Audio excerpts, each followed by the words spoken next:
Class 12-এ তোমরা যারা পড়াশোনা করছো তোমাদের জন্য স্বামী বিবেকানন্দ স্কলারশিপের রেনুয়ালের পদ্ধতি শুরু হয়ে গেছে 17 আগস্ট তারিখ থেকে। ক্লাস 12-এ স্বামী বিবেকানন্দ স্কলারশিপটি রেনুয়াল করতে কি কি ডকুমেন্টস লাগবে তা দেখে নাও। শেষ পরীক্ষার মার্কশিট বা ক্লাস 11-এর ফাইনাল পরীক্ষার মার্কশিট এবং অ্যাডমিশন রিসিপ্ট কপি বা ভর্তির রসিদ, এই দুটি ডকুমেন্টস থাকলেই তোমরা ক্লাস 12-এ স্বামী বিবেকানন্দ স্কলারশিপটি রেনুয়াল করতে পারবে।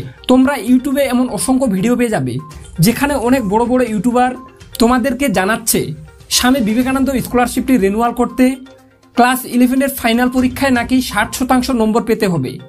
এক্ষেত্রে তিনারা তোমাদের সত্যতা যাচাই না করেই বিভ্রান্তিতে ফেলছে।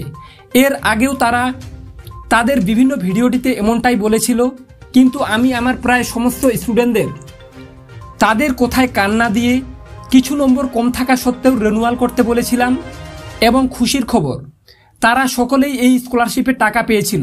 তাই বন্ধুরা, তোমরা এই সকল বিভ্রান্তিকর ইউটিউব চ্যানেলের কবলে না পড়ে কিছু নম্বর কম থাকা সত্ত্বেও স্বামী বিবেকানন্দ স্কলারশিপটি রেনুয়াল করলে এবছরও এই স্কলারশিপের টাকা পেয়ে যাবে, এটাই সত্য। তাই বন্ধুরা, তোমরা এই খবরটি শুনে একটুও যদি খুশি হয়ে থাকো তাহলে অবশ্যই চ্যানেলটি সাবস্ক্রাইব করে পাশে থাকা বেল আইকনটি প্রেস করে দাও, যাতে এই রকম অন্যান্য গুরুত্বপূর্ণ ভিডিওগুলি সবার আগে তোমার কাছে পৌঁছে যায় আর তুমি সঠিক তথ্যটি সবার আগে জানতে পারো।